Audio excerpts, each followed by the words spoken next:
Well, hey there, campers, and welcome back to a brand new episode of Camp Cryptid. It's your host, Erica Fett, and I am back with a brand new episode all about campfire tales submitted by our own listeners, and I'm very excited to get into this.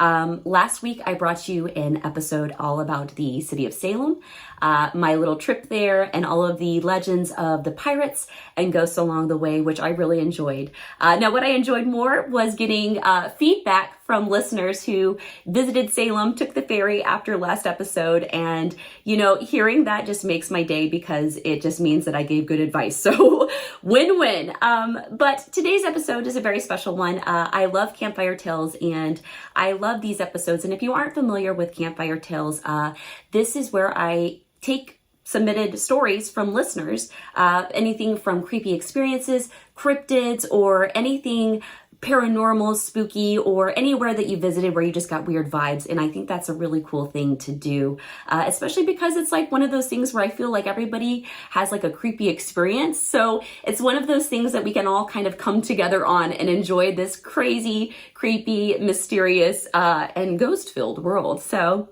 I really enjoy these episodes, not only because I get to interact with our community, but also because I have a ton of experiences that I've talked about in previous episodes, but I always feel like there's always a creepy ghost story that happens, or, I've had tons of experiences where I used to live out in this old creepy house out in the middle of nowhere in Ohio. And it was like, you would go like 2 miles and 3 miles and not see a house. And it was in the middle of a cornfield, of course. It was like Children of the Corn vibes, totally. But it was this crazy house that was kind of like on like this plot of land that had a giant pond that was like the size of a football field. And it was, when, the lights were out at night, it was so dark and it was always so like creepy and eerie in that house. And, it was to the point where like, I would see things, if I would turn the TV, I would see things in the reflection when the TV went black. And I would always feel just like someone watching me in that house. And so hearing stories that people submit where they're like, okay, these creepy things happen, it makes me feel like, okay, maybe I wasn't imagining things. But I'm really excited. I have some great stories and I want to thank everyone so much for submitting your stories, through our website, because, I've had so many to read, and I joked around last episode about having like 15, and I was like, oh my gosh, I have to cut it at least 5 so I can do another Campfire Tales. But so I guess I'll get started with our first story. And this first story comes from Gavin. And Gavin says, so my first story happened when I was living at my grandma's house. She was getting ready to go to sleep because she had to work in the morning, and I was messing around on Facebook. She has a really small house with really thin walls. About 20 minutes after my grandma laid down to sleep, I heard what I thought was a giggle. It sounded like a little girl giggling, and it sounded like it came down from the hallway. So I said, hey, Grandma, did you hear that? I didn't want to say what I thought I heard, just in case it was something else. She said, the giggle? Yeah, I heard it. There was no logical explanation since the little girl couldn't have been outside at midnight. And when we compared notes, it sounded like it came from between us in the middle of our house. My grandma's house is pretty haunted, though. And Gavin went on to say, actually, he had 2 more stories from his grandmother's house. So I'll read these other 2 and then you guys can kind of like digest it with me. So Gavin says, my second story happens at my grandma's house as well. I was just laying down to sleep and trying to turn my brain off when I heard what sounded like some kind of shuffling or movement coming from in front of me. I've heard these things before at my grandma's house, so I just tried to ignore it and went to roll over, figuring it was just probably my grandma. As I went to roll over, I felt like something grabbed my ankle. I kicked gently, thinking it was my grandma messing with me, but my foot didn't connect with anything. So I flicked on the light quickly, and there was nothing there. My last story, once again, is at my grandmother's house. My grandma knows her house is haunted, and she decided to buy some ghost detecting equipment, such as an EMF reader. I went over to her house one time to pick up something for her. I saw the EMF machine sitting on her table, and I figured, why the hell not? I started walking around inside the house with it and got very little in the way of spikes until I got to her room. I started waving it around, trying to find the source of the spikes, and as I got closer to the computer, I figured it was the electricals. I moved a waist-height owl, stuffed animal that I had gotten her for her birthday, out of the way so I could find exactly what the electrical spikes were. And then immediately it died back down to a 1 or 2, even when I got close to the outlets. Confused, I turned around and looked at the owl. It gave me a creepy feeling, so I was like, wouldn't it be weird if it was the owl? So I held up the EMF to the owl and it immediately spiked up to 5. I can't tell you how fast I got out of that house. I don't blame you, Gavin. So there's a few things that when I was reading this, I was like, oh my gosh, that's so crazy. Well, the only logical explanation is that a little kid was obviously playing a joke on you guys, right? Well, you know, and the weird thing is I obviously it wasn't a little kid playing a joke. So my question is would it be crazy to find out the history of the house and when the house was built, or, you know, who the previous owners were, if they had children, or if there was anything that happened like near the property or on the property that would be notable that would cause something like that to happen. Obviously, your grandmother's house is totally a hot spot for ghosts, which is really cool, but also kind of creepy at the same time, considering that the ghosts try to grab your legs. A lot of people who write in talk about stories of, you know, feeling like something touched it, or, you know, feeling like it manifested enough to feel its physical presence. So obviously you have something that's strong enough in the house that is manifesting that. So it would be very interesting to like find the history of the house and see what kind of events that had an emotional event in the house that could be having that like lingering energy there. Also, the second story where it grabbed your feet kind of reminded me of the movie Grandma's Boy, where if you haven't seen that movie, she plays a joke on her grandson because one of her roommates, who was an elderly lady, had passed in that bedroom that he's staying in. And that night she plays a joke on him by hiding under his bed and making noises. So I just thought that was kind of funny because it just immediately made that pop into my mind immediately. So, yeah, that's pretty creepy, Gavin. But like I said, I'd love to hear some information, like some extra information on the house. And, you know, if this is something that's recurred, or if she's had people come in, you know, do you feel like it's a negative energy, or do you feel like more like it's just something there, you just can't see it? Because I think that that's one of the things is that always adds to the suspense is just that you can't see it. And so in your mind, you're racing, and your mind's like drawing all these like hypotheticals of what it could look like or what it could be. So hopefully it is, you know, it's a friendly presence that you're feeling in this house. So thank you, Gavin, so much for submitting those stories. I can't wait to hear back from you and get some extra info on this creepy grandmother's house that you have. And hopefully it's like not like doesn't play the part of actually looking like a haunted house too. So, I'd love to find out that extra information. So thank you, Gavin.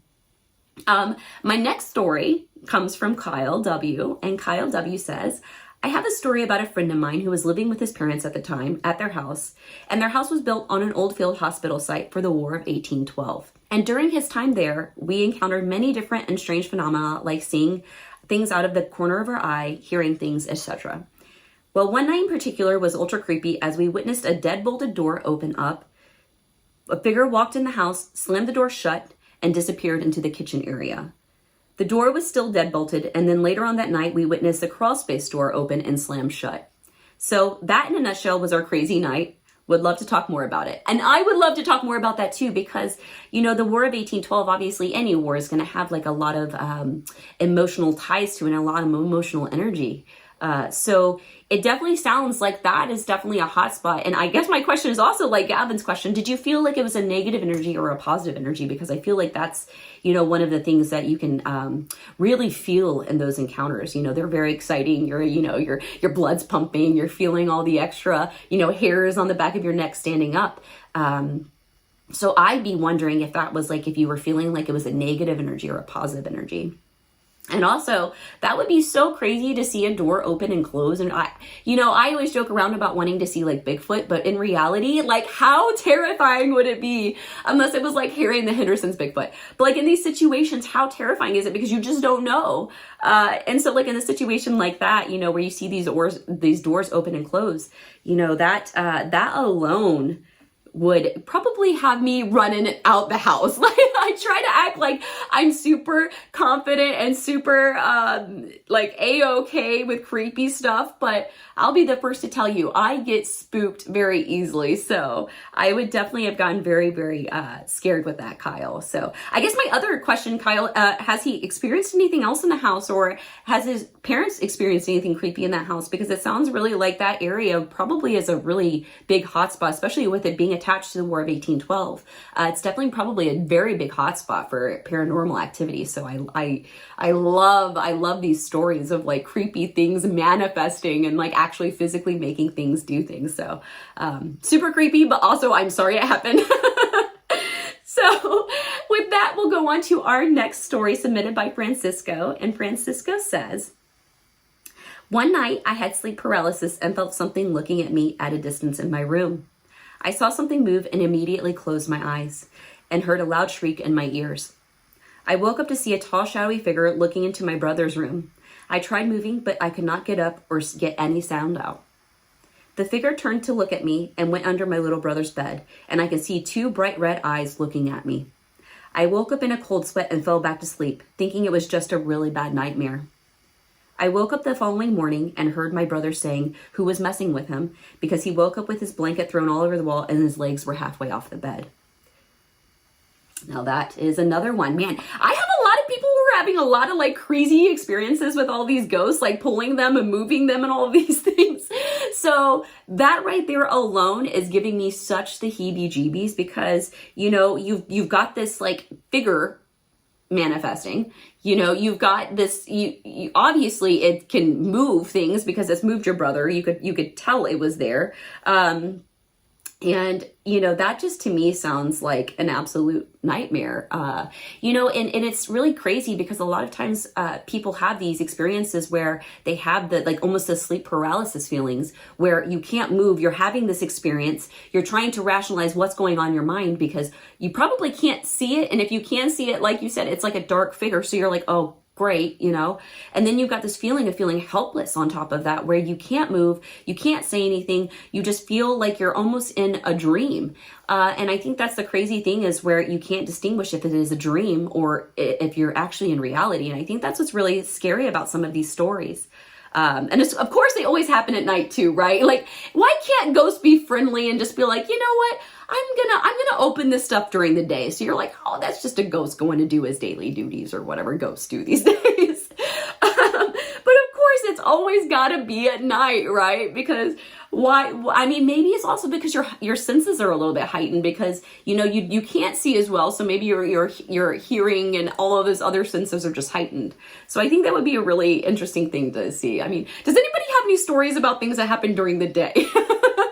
So if any listeners are listening right now and you have stories of anything creepy that happened during the day, please send them because maybe I'll do like a day ghost episode where it's just all about these day ghosts just hanging out, you know, doing things during the day, like, you know. But yeah, that's crazy, Francisco. I would be interested to see if like you had any other experiences in that house because it does kind of sound like maybe there was something there. So if that was the only experience that you had, I would be very, very interested to know. Because it sounds like maybe your brother has some stories too. So I know everybody. So Gavin, Kyle, Francisco, I need you all to get back to me and tell me if you've had any other experiences or, you know, if this is something that was like an isolated experience or if anybody else in your families had other experiences that could add on to those, because it would be very interested to see if like other people in the family are like, oh no, that definitely happened. When I lived in like when I was saying at the beginning of the episode, when I lived at the house in the country, it was like one of those things where every person in my family, even people who came to visit our house, felt weird about the house when they came in it because it was like this old country house and it kind of was like a maze on the inside. But at night, if you turned off the lights, it would be so pitch black that you couldn't see like a foot in front of you. I had friends over and it was so dark in the house. I had like 15 friends over and we played hide and go seek inside the house and people were literally standing in the middle of rooms not getting caught. It was so dark.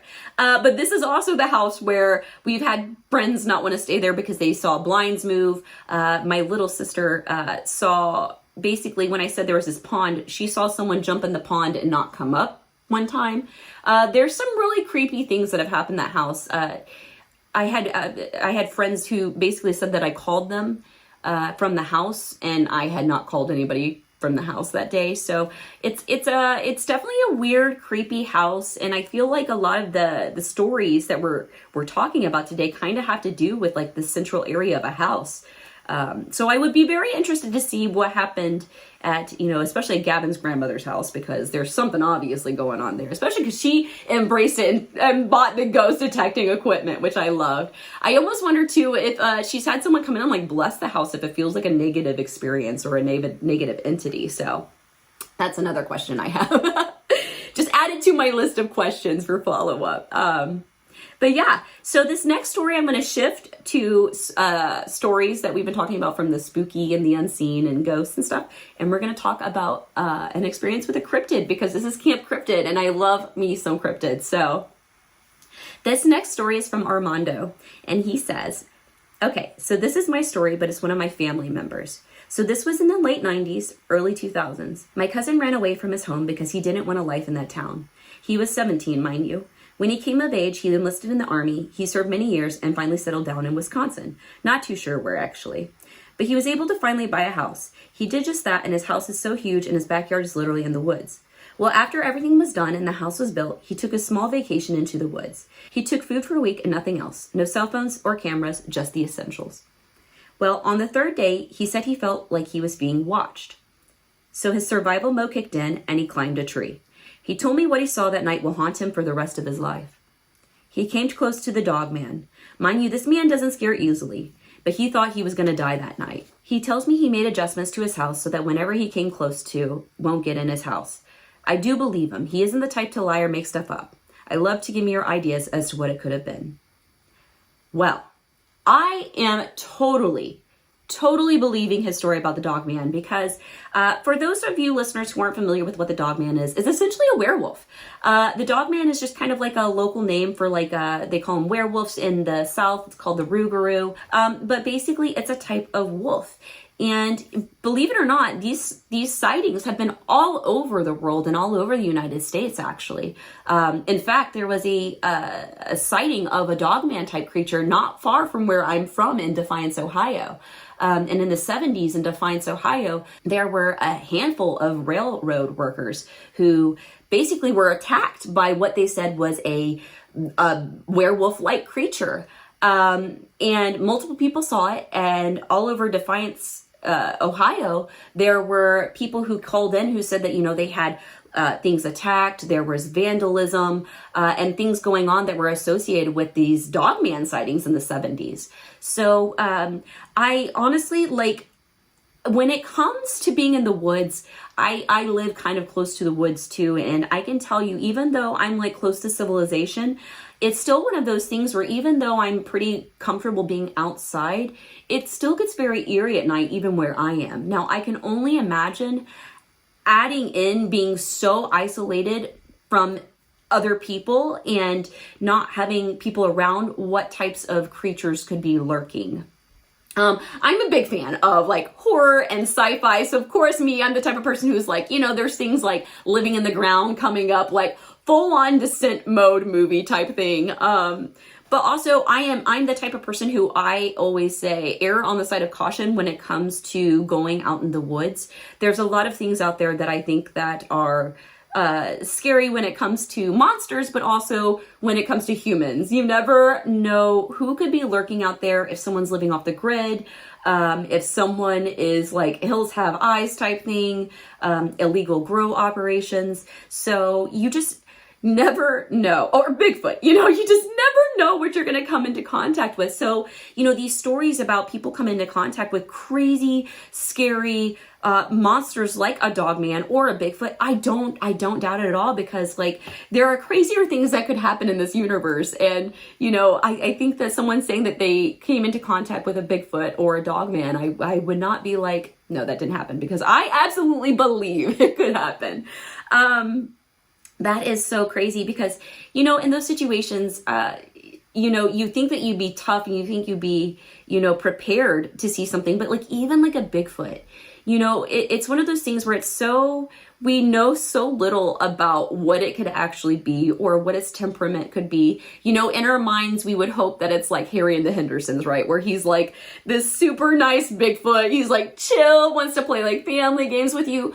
But then the reality sets in that this could be like some kind of ravenous, like, cannibal-like creature that just wants to eat your face off. Like, and, you know, you just don't know. You're like, I hope I put out good vibes when I'm out in the wilderness, you know, just, I'm gonna start wearing, like, I don't even know, like, bringing, like, peace offerings for everything out in the wilderness. But, yeah, when it comes to the Dogman werewolf stories, I definitely think I need to do another episode on it, because stories like Armando's with what happened to his cousin is is terrifying. And, you know, I've been in West Virginia recently, like kind of off the grid, where, it's crazy because there's barely any Wi-Fi.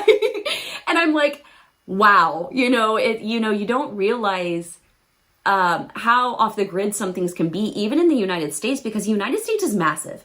It is so massive, and there are so many different types of terrain out there in the United States, whether it be, the desert, we've got mountains, and we've got extensive forest systems. And, there's a lot of cave systems, and I know that there's like a lot of studies out there that show like missing people versus cave systems in the United States, and you overlap them, and they basically, it's exactly what you would think. Like, people go missing around those areas. And maybe I just watch way too many movies about like people living out off the grid, or hill people, or Bigfoot. I think maybe my mind just runs away with me on that, but it's totally cool because I love it being a mysterious world and universe, because that's what makes it fun. But so I'm totally on board that he definitely probably saw something that was a Dogman. And I would be very interested to see too around the area of Wisconsin too. I'm sure that there's I don't know if the Bray Road is in Wisconsin. I want to say it is, but I could be completely off. But there are a lot of stories kind of in the Midwest with Dogmen. So I'll definitely have to do an episode on Dogman. So thank you, Armando, for sending in that story. And, if you're listening and you have been out in the wilderness and you've seen something creepy, like if you feel like you've seen a werewolf, or if you feel like you've seen a Bigfoot or anything creepy, feel free to submit your own story. I would love to dive more into cryptids and cryptid stories. I always get a lot of ghost stories, and I love it because I'm totally a fan of ghost stories, but it's always nice to mix in those cryptid ones too, because it's like, this is a really crazy, awesome world. And what in the world is this creepy world doing to us, y'all? But I love those stories. So I want to say thank you again to Kyle, Francisco, Armando, and Gavin, because these stories were awesome today. And I honestly, if you didn't hear your story today, don't you worry your little head, because I have so many more Campfire Tales episodes that I'm going to be doing. I love reading episodes where I love these episodes where I get to read stories, because then it's like, it kind of like combines us all into this awesome, creepy world that we're all living in. And then, maybe one day one of you will be inspired to go and like discover these species of cryptids. But so, like I said, if you have your own creepy story, where if you had a creepy experience, you have a UFO sighting, or anything creepy that you'd like to share today for another episode of Campfire Tales, you can go to campcryptidpod.com. There's a little contact section on there where you can go on and write your little story, and then I'll shout you out on the episode. And then also too, I'll make sure that I post my story from the Defiance Werewolf in the Reddit, so that way you guys can check it out and be like, oh wow, there are some werewolf stories out there. So I can't wait though. And also, I have some really exciting news. So the next episode will be the New York Comic-Con special. And I am so excited to be at New York Comic Con this year. It is very exciting to have a little Camp Cryptid booth. I will be located in Cosplay Central of New York Comic Con, which is, if you are going to the main floor, where all the show floor stuff is, right before you go in those doors, there's going to be some elevators probably pointing inwards. If you go up to that top floor called the River Pavilion, that's where I'll be in my little Camp Cryptid booth. And I'm going to have a very special guest next week to our next episode too, which will be Neptune. So if you aren't familiar with Neptune, she's an amazing alternative model. She does cosplay. She does DJing. She does a little bit of everything because she's amazing. But she will be my guest. And the next episode for New York Comic Con will be the New York Comic Con horror anime special. So I'm super excited to talk some horror anime, because you all know I am obsessed with Vampire Hunter D. Absolutely obsessed with Vampire Hunter D. So I'm really excited to dive into all of these good recommendations that she has. And also excited to do New York Comic Con and hang out with everyone and get to experience New York and hopefully get some really good food and get some really cool stuff. I know MetaZoo is going to be there, so I can't wait to grab some cryptic cards from them. But yeah. But also, other than that, if you go to campcryptidpod.com, you'll be able to find all the socials to follow Camp Cryptid on everything with Instagram, Reddit, Twitter, all these other things. Oh, I do TikToks now? I'm not very good at it, but we're getting there. But also, I'm trying to do also supplemental videos of my behind the scenes of recording. I'm kind of getting used to having the camera on me while recording, but I thought it would be kind of fun to have like the behind the scenes so you can see the setup and my little Camp Cryptid area and kind of see how it goes down. I'm just sitting here in my basement hanging out, my cool little Camp Cryptid corner, and bringing you guys some cool stories about spooky stuff and werewolves and all the good creepy stuff before Halloween, which I absolutely love. But yeah, in the meantime, like I said, go to campcryptidpod.com and you can find our YouTube there, and then you can check out the YouTube videos if you want to check them out. No pressure though. But like I said, have an amazing rest of your week, campers, and thanks again for listening to another episode. I can't wait until next time. Bye.